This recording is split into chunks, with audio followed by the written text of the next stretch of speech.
have Susan Harris O'Connor, who's an author and a national speaker performer. Welcome, Susan, to the show. Thank you, Rama. Thank you for having me. Absolutely. Susan is a graduate of the Boston University School of Social Work. She began working at Children's Services in Roxbury, CSR, in 1997 as a child-specific worker on the foster care unit. Currently, she is CSR's Director of Quality Assurance and Adoption and a professional coach and social work consultant for the Massachusetts Department of Children and Families. Susan writes about her experiences of being a transracial adoptee and former foster child. Her earliest writings, solo performance narratives, were published in 1997 by the Yale Journal of Law and Feminism, subsequent to having presented her work at the Yale Conference of, it's called Challenging Boundaries. Since 1996, her autobiographical narratives have been featured nationally and internationally at events and conferences, such as the Harvard Medical Conference Series, the Cambridge Series, Smith College Summer Lecture Series, the American Adoption Congress Conference, the Judicial Branch of the Office of Child Advocate and State of Connecticut and Governor's Commission on Child Placement in Foster and Adoptive Care for the state of Rhode Island. And in addition, Susan's racial identity model for transracially and internationally adopted persons was published in the esteemed British Journal of Adoption and Fostering, Volume 36, in 2012. Let's see. Susan also talks about identity in transracially adopted persons, an ecological approach. And in 2012, Susan became the author of her first published book, The Harris Narratives, an introspective study of transracial adoptee. In this book, it's a compilation of her life works consisting of 5 autobiographical narratives. Whew, I think I got you all covered. I think so. Good, awesome. and then more. Yes, and more. And Susan brought a copy of her book with her today, so I'm gonna hold that up. So this is Susan's book. And Susan, is this a picture of you on the front cover? Yes, it is, with my adoptive father. Oh, nice, awesome. First, I want to ask you, Susan, where did you grow up? I grew up in Haverhill, Massachusetts. And what was that like? The town, the setting where you grew up. At the time of my upbringing, it was really like cow country. Mm-hmm. You know, it was back in the early 60s and 70s, and the houses were old, you know, with a lot of land wrapped around them. It's old New England, right? So a lot of farmland. Farmland with cows and woods, and it was really a beautiful setting to be raised in. And what were some of your earliest childhood memories? Were they from there? From yes. Where you grew up? Yeah. Swimming. When I was adopted in 1964, for some reason my parents really believed in taking their children to the pool. And so I remember one of my earliest memories is Saturday evenings I needed to take a nap before my parents would take the family to Saturday night swimming, family night at the YMCA. And it was always a treat for me. Every Saturday, I would definitely go to sleep for a little bit, or at least pretend that I was sleeping in order to get to that pool. So that's one of my earliest memories. And were you the only person in the family who was adopted, or were there other kids? There were actually 3 of us who were adopted, and there are 3 biological children of my adoptive parents. Mm-hmm. And I hope you don't mind me asking, I was wondering, when did your adoptive parents tell you that you were adopted? Was it early on, or? It was as soon as I could understand, because it was never a secret. Mm-hmm. And I had the treat of going with my adoptive parents to adopt another child, my baby brother. Mm-hmm. So I actually not only knew that I was adopted, but I actually saw us adopt another child. So you were participating in the adoption process, which is nice. Mm-hmm. And as a child, what did you want to be when you grew up? What did you say when people asked you that when you were growing up? Did anyone ask you that? You know, I don't know if I was really ever asked what I wanted to be when I grew up, but I do recall later on that I had such a love for the water, a love for swimming. I swam competitively straight through my childhood. I had my water safety instructor certificate by the age of 10. I had passed through all the various phases and stages of swimming lessons. And then later, when I started thinking about what I might want to do as an adult, I wanted to combine water with physical therapy. Oh, interesting. Yes, to bring physical therapy into the water. Into the water. And did you do that? Did you pursue that? No, I went off and got a psychology degree and became a social worker. So what inspired you to change tracks? Was it a teacher? Was it your parents, siblings? My parents, I would say. I've always liked being around people. I'm a very social person. I guess I'm introverted, but I'm also an extrovert. I do both very well. And being around people and listening to people moved me into the psychology area and then into social work, because I can always be around people in social work. So, and did you get interested in that in school as you progressed through high school, or? Yeah, a little bit toward the end of high school, and it was fairly easy to pick that as a degree when I went to get my bachelor's degree. And where did you go? I went to Worcester State College, undergrad, and BU for graduate school. Oh, nice. And did you like your teachers at BU? Yeah, were they very motivational about women going into such a career? Well, you know, the interesting thing about social work is there are so many women in that profession. So you had quite a few people in your graduating class who were interested in social work. Who were graduating class of when you were graduating from BU for social work. A lot of women. A lot of women. A lot of women. Yeah. That's and I actually had a great role model from my my adoptive mother. My mother was, you know, there were no, you know, men do this, males do this, females do that. I have a sister who's about 9 years older than me, a brilliant woman who, you know, was also another role model for me. You know, being at, you know, it's okay to go to school. In fact, we expect you to go to school. And we expect you to be older. in the to be in the workforce. My mom, if she were alive, would be 95, 96 years old. And she had a college degree. And after raising 6 kids, she went back into the workforce. Oh, wow, look yes. at that. So. And what was her profession? What did she do? She was a chemist. Oh, nice. Prior to having all these children. Right. Yeah. And did she work in a lab? She did for a little bit. I actually know that there's a picture of her, I think, working in a lab. A chemistry lab. Yes. Wow. And where was that at? Do you remember where? It must have been in Boston. Yeah. So she'd commute as well. What's that? She'd commute in. No, way back, because they're from Boston. Oh, okay. Yeah. So. So interesting. Yeah. So I was raised by some strong-minded women. Right. Oh yes. Yeah. And the sister who's 9 years older must have been like a mini mom. She babysat me a lot, and the other kids. Yeah. And what did your dad do? He was a dentist. Oh, okay. Yeah. He had a private practice in Amesbury, Mass. for about 33 years. Wow, look at that. Yeah. So did you ever go into work with him? And check out the scene? Yeah, I did. Yeah. My father was very good too. I mean, they, you know, parents, they bring different gifts into into the home. Or if you have a single parent, that person brings in the gifts that they have, right? Yes. So my father taught me how to fish. He taught me how to play a good game of pool. Yes, he did. That's nice. And he also rowed the boat while I swam across Lake Attitash. Oh, nice. Look at that. Yes. And it was just, so I did a lot of activities with my father. Right. And with my mother, she had to suffer and help me with my schooling. And you mentioned that in the book. Yes. You mentioned that she took the time to teach all the kids. Oh, yes, she did. Spelling and grammar. Yeah, I was the most difficult one to teach, though, of the 6. Well, I'm sure you're very creative. That's what I learned. Later on, meeting my birth mother, yes, I have some creative genes within me. And when did you decide to go look in on your birth mother and find out who she was? I went to search for my birth mother. I found her about 1 year after my mom had died. It was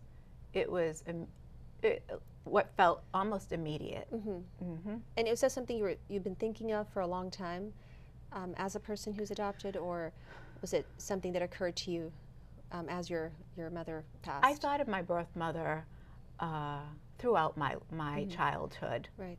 I know beginning around the age of 5, I can recall the first kind of daydreaming about her, my birth mother. Yeah. But it really, the search to literally find her was urgent following my mother's death.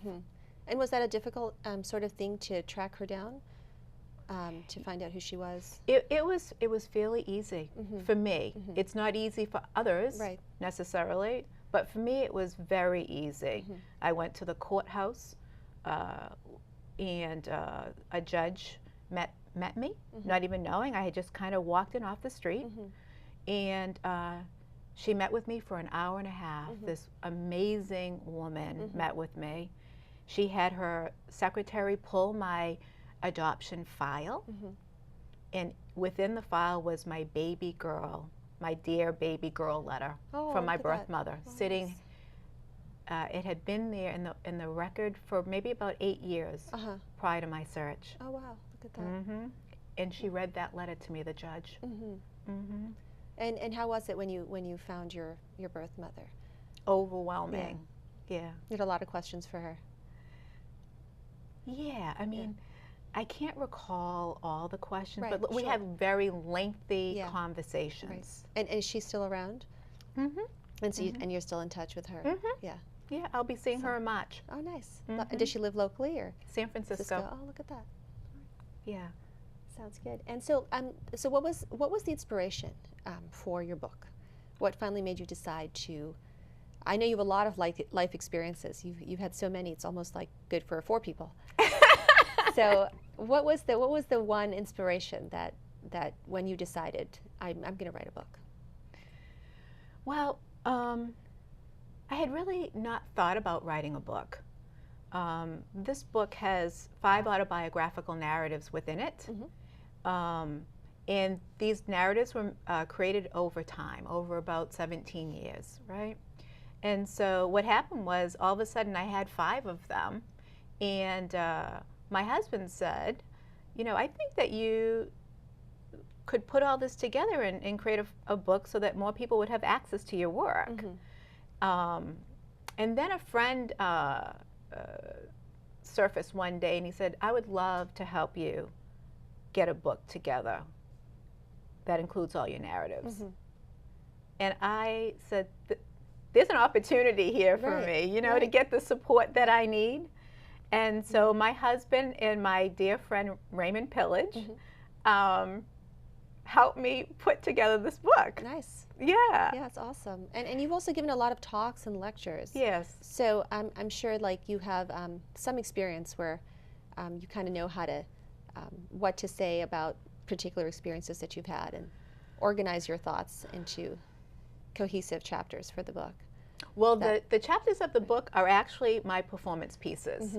So I just present my narratives. So as performance pieces, do you have you read them or performed them individually at different places? Yes. Yeah. So this whole book has been this whole book is a live piece. The whole book is a book that I can present live. Oh, interesting. And have. Yeah. So, you know, Come Celebrate My First Birthday, which is the first chapter, started being presented back in 1997. And it's published by Yale. Oh, nice. And so, yeah, that's been presented a zillion times. So tell us about a little bit about each of the narratives in the book. Give us a little teaser, so that when we buy the book, we'll be like, wow. Well, I'll just a little excerpt from the book. See if I can do it out of memory. Sure. Come celebrate my first birthday. This paper is written in memory of all the baby selves who remain missing and unknown. It is also dedicated to my beloved parents, the late Dr. Samuel and Dorothea Ray Harris, for it was their warm bodies, loving arms, and ever so gentle voices that eventually embraced and nurtured me in a way that was so desperately needed. So that piece is about me obtaining my foster care information, of me being in foster care for the first 14 months of my life. Mm-hmm.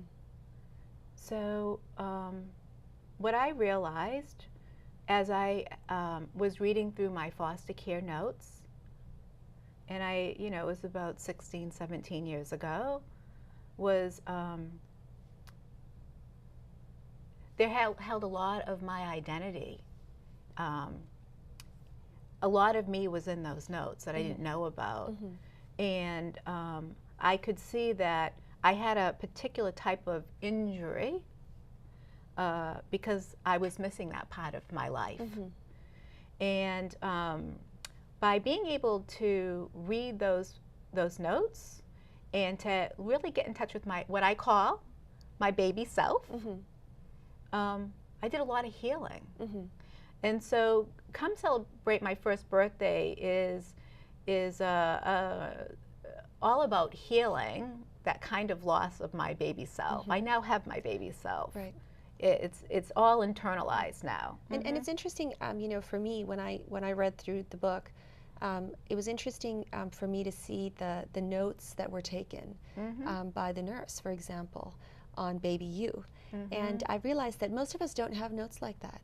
We don't have what someone else who wasn't related to us or wasn't our parent thought of us as a child. Right. And you have sort of a strength. You have sort of an information about yourself on what a third-party person perceived of you in a whatever whichever way they chose to do it. So do you ever think of yourself as having a strength that other people are lacking because of your experiences or because you're multiracial? Okay, so my experience, that's a good question. So a little joke, I guess, as an adoptee. Like, say for instance, I didn't like something about my non-biological parent or brother, right? I could say like, okay, I know that might not be me because we're not blood related. Right. Do you know what I'm saying? Right. Whereas if you have all blood ties, then sometimes people really get fearful, like I'm going to turn out just like, right? I'm going to be exactly like. One slight advantage possibly being adopted in the way that I hold it was that if I saw some of that, I could easily say, no, but I don't have to. That's not going to happen to me. Doesn't, because yeah, we're not actually related. So. Well, no, we're related, but not blood-wise. Right. I don't have this stamp. Right, that's true. It's like we're not stamped. So it's sort of a freedom to be whichever way you choose to be, because nothing's written. Yeah, so for you. There's a slight, for me, there was a slight bit, like on some of my more humorous days, that I could say, oh, no. Right. Okay. And then when I met my birth mother, I was like, wow, I had to kind of think about like the genetic, the blood, the blood type thing, and say like, am I going to be just like her? Am I going to like, are we, and that's the kind of sorting through of what makes me unique, right? It's like, I've been raised in one family, right? I can definitely see where I'm very much like my adoptive parents and siblings. We're a part of a family. We are a family, right? But then when I met my birth mother, who has my hands, I have her hands, I have her lips. We're about the same height. There's a lot of things, right?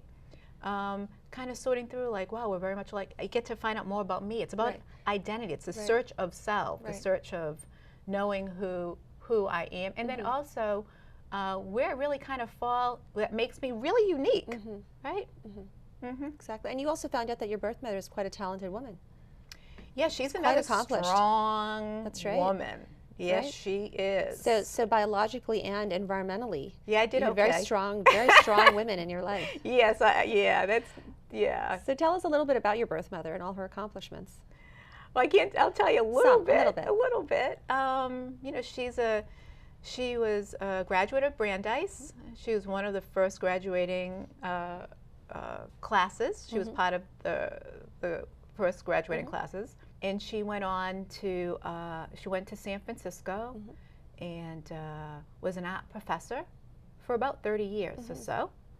And she brought in like the computer lab into the arts. She's an expert on copyright issues. Yeah, she's quite a pioneer. Yeah, and she's almost, well, I won't say her age, but I'll let her do that. Sounds good. Sounds good. But she is a brilliant woman. Yeah, yes, sounds like it. Like my adoptive mom was. Yeah, sounds like it. Yes. Yeah. That's awesome. So tell us about, a little bit about your work as a child advocate. Okay. So How is that for you, for example, as someone who's been through it and been adopted? So I'll take let's look at that for a second. If I think of myself as a child advocate, the best way that I think that I advocate for children and families is using these experiences. So these experiences in this book are some of the most complicated situations that play themselves out in foster care and adoption. Right. In these chapters, it really speaks to areas that it's very easy for people outside looking in to pathologize us. That's true. To not understand what it is that they're looking at, to not know how to speak to a parent about a child that they're raising, to question maybe the upbringing of this child within this white home, this child of color, or this child of color being raised in a family that's of the same race when they're adopted, but to question when there's some issues that are playing out. So I think that one of the best ways that I've advocated for children and families within this kind of foster care and adoption realm is by being able to unpack my own experience. Of experiences that are very, I think, universal. Some of them are pretty universal, kind of a struggle with racial identity, a struggle with racism. What does it look like? What does a complex racial identity look like? What does it look like when you've adopted a child who's moved throughout the foster care system, who has no idea who their birth family is, or doesn't even remember some of their first foster families, right?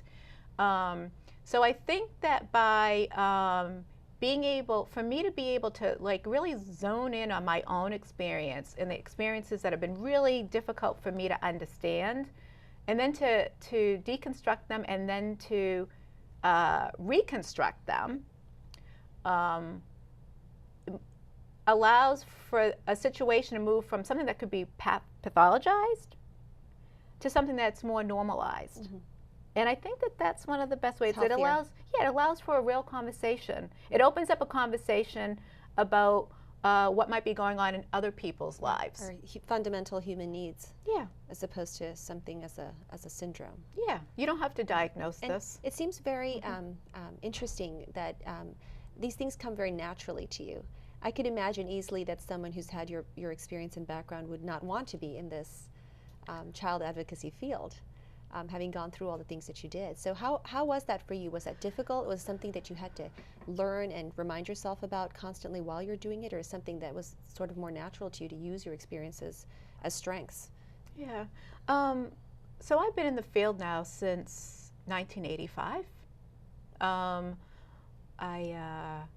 And I didn't come in working on a foster care unit. I came in, I worked residential, I did home-based counseling, I've worked on a crisis hotline. I've done a lot of work that has nothing to do with adoption or foster care. I love substance abuse. I love that whole topic. So for me, I just love the profession.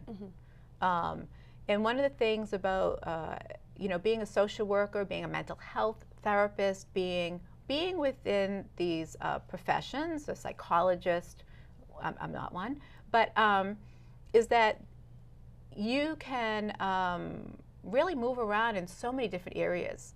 And I just love these areas. There's so many areas that I love. So adoption is one area that I love. it's not the only area I love, or foster care. So I came in not as a child advocate, and I don't know, I mean, I always want well for children, but I also, the better you serve the family, the parents, the adults, the better off the kids are too, right? So for me, this is just really serving families. Yeah. Lovely. Yeah, and it's not difficult at all. And it seems like really it seems a very passionate pursuit. Yeah, I love it. Yeah. I do love it. I'm sure that helps. Yeah, in your success. Love it all. So what advice would you give young graduating women who want to go into the field of sociology in this modern environment of today, if any? What advice would you tell them? What's the one thing that you would say to them? Just move into it. Right. I think the other thing too is